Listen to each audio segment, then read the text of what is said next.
जय जगन्नाथ। मु बसंत कुमार दास, ग्राम मठगरला, जिला ढेंकानाल। आपण मानक आज मोर जीवन रे एक अनुभूति शुणा जाऊँगी। आपण समस्ते भगवान को भल पाती कहतु, भल पाती ना नहीं? दुनिया रे प्राय लोक, प्राय अधिकांश लोक भगवान को ऊपर निश्चित आस्था स्थापन करती, भगवान को विश्वास करती। किसी लोक भगवान को भल पाती नहीं, भगवान को विश्वास करती नहीं, किंतु से जेते नास्ति हेले भी सुधा किंतु भगवान तांको हृदय अच्छा एवं रही मध्य। शुणतु, मु मोर अनुभूति मुझे कहवाक जाऊँ। प्राय 1999 कि 90 मसीहार कथा। मु +2 दे सारी, +2 परीक्षा सरी मोर रिजल्ट बाहर थिला एवं मु +3 रे पढ़ुली। मु गोटे हिंदी परीक्षा दे सारी थाए एवं तार जो सर्टिफिकेट आने मु जाइली पुरी को। ठीक मंदिर सामने से ऑफिसटा जगन्नाथ धाम पुरी हूँ से ऑफिस ना, तारी माध्यम मु परीक्षा दे था हिंदी परीक्षाटी और से सर्टिफिकेट आने को जाए। से आम घर अवस्था बहुत शोचनीय थिला। आर्थिक दृष्टि आम एत स्वच्छल नथिलु। घरे बापांकर स्वल्प आय मो जीवन मोर जीवनर जो रथ गड़ी चली थाए।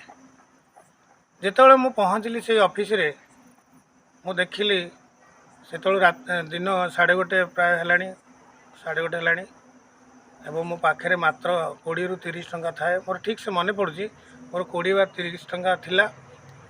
एवं आम घर ठू पूरी प्राय बहुत बाट, जेहेतु ढेंकानाल लोक मु बहुत कष्ट करी जाइली। तेणु घर को आसापी अति कम 20 टंकार आवश्यकता थाए बस रे आसा। से कम गाड़ी भड़ा पड़ूला, किंतु खायापी पाखरे पैसा नथिला।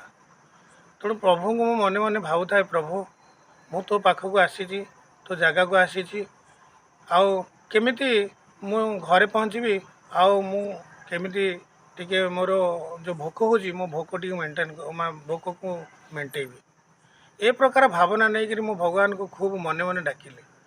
किंतु ऑफिस रे मो सर्टिफिकेट पाइबा को जाऊँगी। सर्टिफिकेट मु जाइए आने से समय ऑफिस रे जड़े बुढ़ी माउसी आसिक पहुँचले एवं तांको हाथ रे गोटे थाए जो टंक तोराणी गोटे बेलाटे थाए। से समस्त को टंक तोराणी ग्लास ग्लास दौ था। मुझे कहली, माउसी मते गोटे ग्लास टंक तोराणी मिल सेठ हसीदे कहले कहीं नुहे नियो पियो। तापर मते गोटे ग्लास टंक तोराणी देले। मु एते भोक होता मते जे से टंक तोराणी पी देवा द्वारा मोर समस्त जो भोक गुआड़े गोटे सेकेंड भितर मिलगला। एवं तापर मु घरे आसिक पहुँचली, मु जानी मत आ भोक होली। मु बाटर भी आउटी खाइनी, खायापी मो पाखे भी आ पैसा नाला। केवल गाड़ी भड़ा दे मु आसिक घरे पहुँचली एवं घरे पहुँचला पर मु भगवान को अशेष अशेष धन्यवाद देली। प्रभु ये जगत रे निश्चित तुम्हें अच्छ।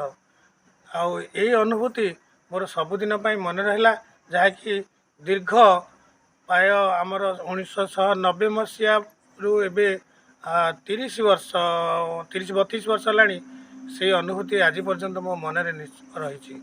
अनुभव कली जे वास्तव में दुनिया रे भगवान अच्छा। ये जगन्नाथ होती आम ओडिशार 4 कोटी लोकंकर मौड़मणि, समस्त हृदय से बसवास करते। आपण तांको हृदय सहित एवं भक्तिर सहित स्मरण करंतु, निश्चित भाव में आपण को से दिने ना दिने देखादेवे एवं यही भाव में हृदय ना भी अन्य रूप से देखादेवे एवं आपण मन रे तांको प्रति निश्चित भाव में रहु श्रद्धा, भक्ति, विश्वास एवं आस्था। जिते आमे नास्तिक हेले भी भगवान तुमको केबे भी कौन सी तांकर कृपारू वंचित करेंगे ना। तांको पाखरे आस्तिक नास्तिक सबू सामान। तेणु भगवान क्या केबे हेले कौन समय छाड़िक चली जाती नहीं। भगवान के पाखक आपण मैंने जेते जेते आगू को जीवे से सेते सेते तुम पाखक पहुँची जाए। तेणु तांकठू विमुख न होई आमे तांको ପାଖକୁ ନିଶ୍ଚିତ ଭାବରେ ଆଗେଇ ଯିବା। ତେଣୁ ମୁଁ ଆପଣମାନଙ୍କୁ ମୋର ଏ ଅନୁଭୂତିଟି ଶୁଣେଇଲି। ମୋର ଅନୁଭୂତି ଆପଣଙ୍କୁ କେମିତି ଲାଗିଲା ନିଶ୍ଚିତ ଭାବରେ ଆପଣ ଅନ୍ୟମାନଙ୍କ ପାଖରେ ସେୟାର କରିବେ। ମୋ ଚ୍ୟାନେଲଟିକୁ ଟିକେ ସବସ୍କ୍ରାଇବ୍ କରିବେ ଏବଂ ଦରକାର ହେଲେ ଟିକେ ଲାଇକ୍ କରିଦେବେ। ଏତିକି କହି ମୋର କଥା ଶେଷ କରୁଛି। ଜୟ ଜଗନ୍ନାଥ।